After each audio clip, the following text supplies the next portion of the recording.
The Addiction Podcast, Point of No Return. Hello, and welcome to the Addiction Podcast, Point of No Return.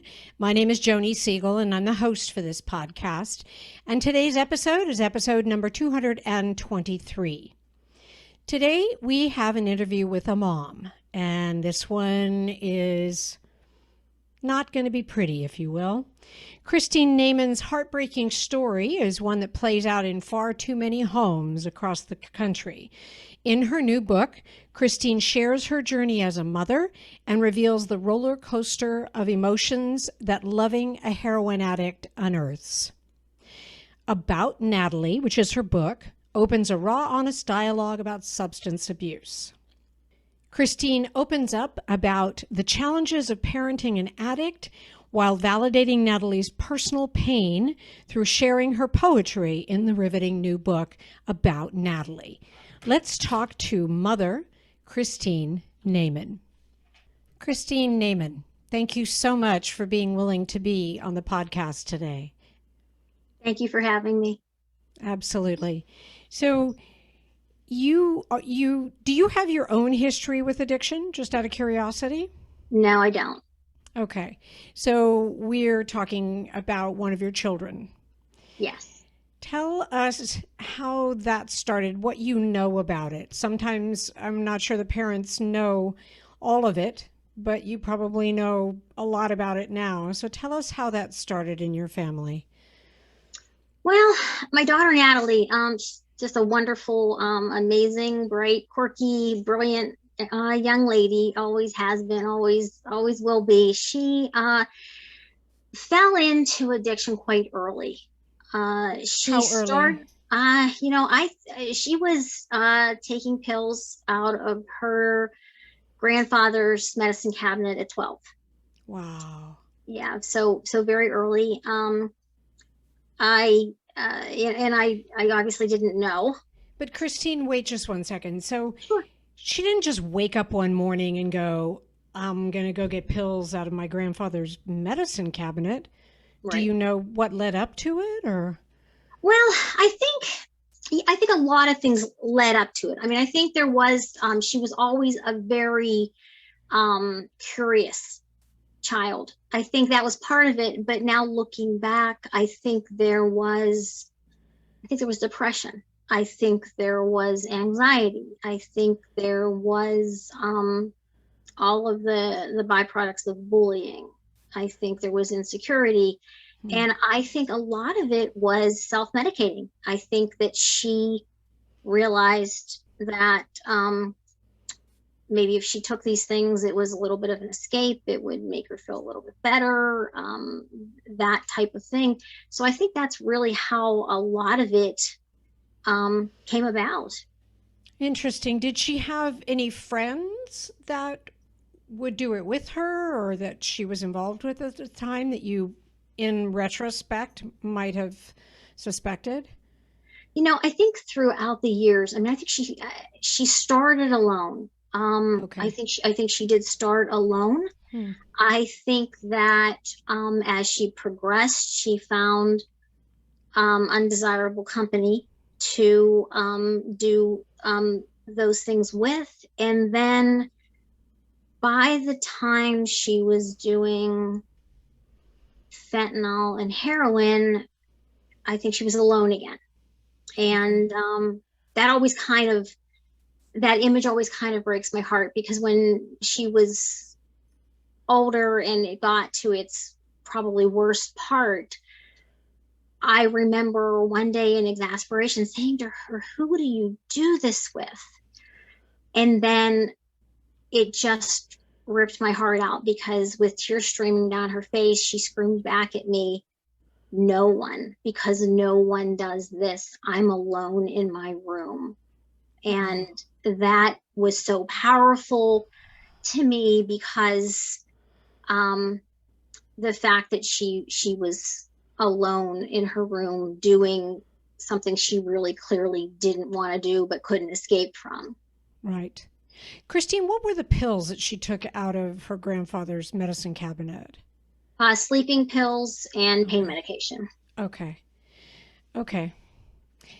And how quickly, do you know how quickly she progressed to heroin? Did somebody stop the supply of those pills? Because often that's how people move to heroin.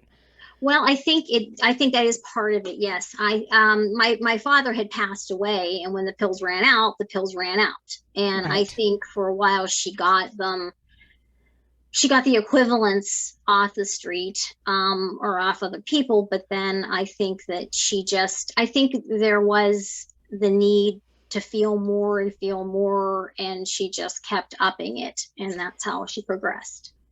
Okay. Do you know how old she was when she started using heroin? I believe 15.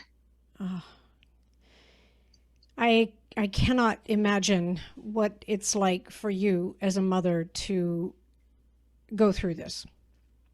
It breaks my heart to know that you have to go through this. Anyway. So has she gone through rehabs before? She has. Okay. She's done several outpatient rehabs. We've kind of done it all. We've done outpatient. Done intensive outpatient. Done inpatient, and we've done so much. I mean, we've done the therapies, the psychiatrists, the psychologists, the addiction specialists. We've done a lot of it. That's for sure. Okay. Were any of them successful at all? Like, what was the longest she stayed clean? Well, I mean, I don't know. In their own way, they were all successful, and that's like something I kind of always want to say. We come from I come from the devastated mom's perspective of all of this, and meeting people that you never dreamed you'd meet.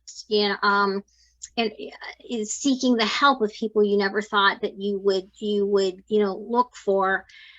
But I have to say, just as a footnote, I mean, I have never met anybody in my journey, and it's been quite a long one, that wasn't in it for all the right reasons. They've tried. They were all there with the best hearts and with the best skills. I mean, to answer your question, I think everything worked for a little while. Mm-hmm. Type of thing. And you never really know when you think you finally got it licked.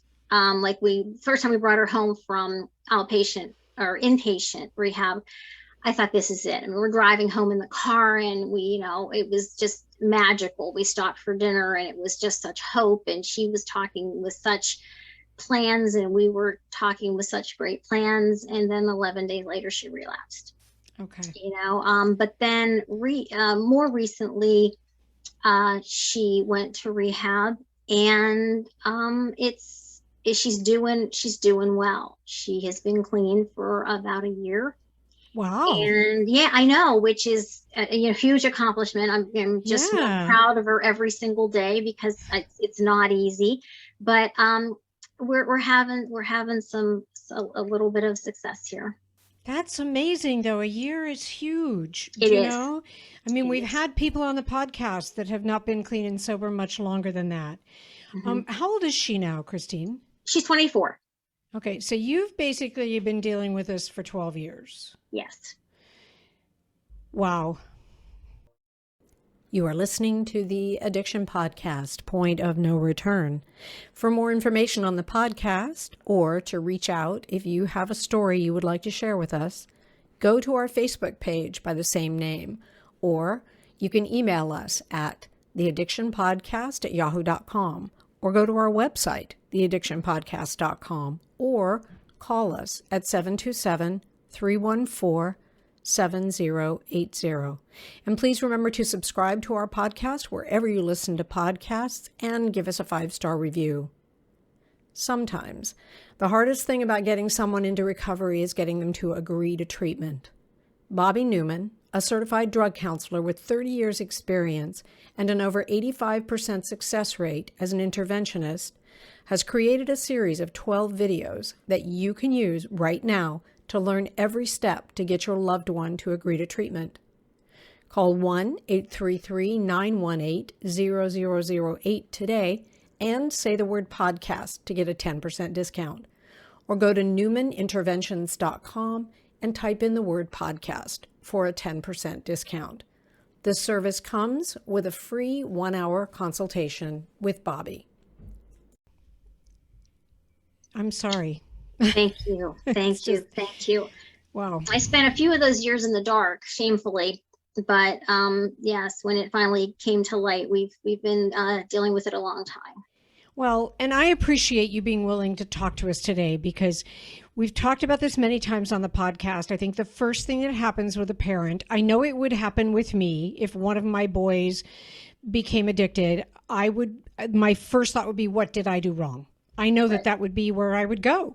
Mm-hmm. And I think that what happens then, though, is that I think not you, but I think a person tends to then, keep everything inside rather than seeking help, because you don't want your neighbor to know that your kid's addicted. You don't want them to think you're a bad mom, And so I think and we've had other moms on the podcast, but I think when a mom such as yourself is willing to, talk about it, you wrote a book about it, and I definitely want to hear about that. I just think that's huge, because it's not easy. In the same way that it's not easy for the addict to ask for help, it's not easy for the loved ones to ask for help and be open about it as well. And I applaud you for doing that. Oh, thank you. You're welcome. I started off, at least, I started off in denial. You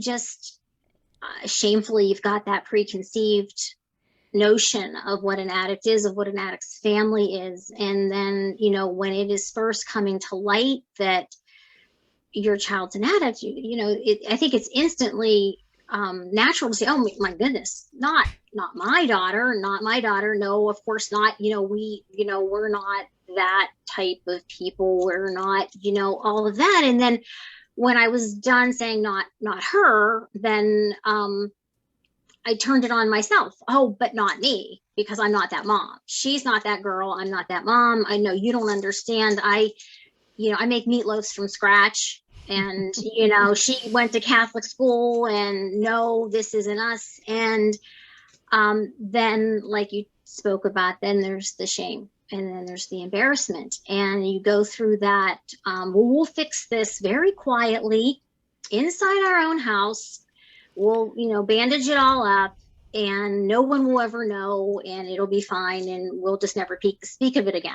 And then, of course, that doesn't work, and that's not how it happens.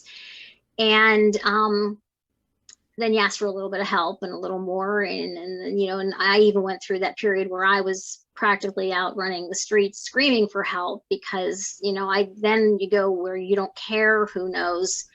Just please, please, please help me. Right. Help my daughter. Right.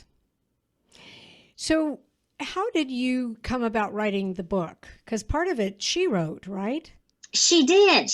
Yes, probably the better part of the book. She's a very gifted poet. I always thought that I would like to reach out and embrace other moms, because as I was going through it, the shame, the embarrassment, the isolation, all of that. And I think when you feel all of that, the biggest part of getting over that is realizing that there are other people going through what you're going through. And right. I always thought that I would write about our experience, because I wanted to reach out to other moms. I wanted it to be a hug. I wanted to say, you're not alone. I've been there. I am there.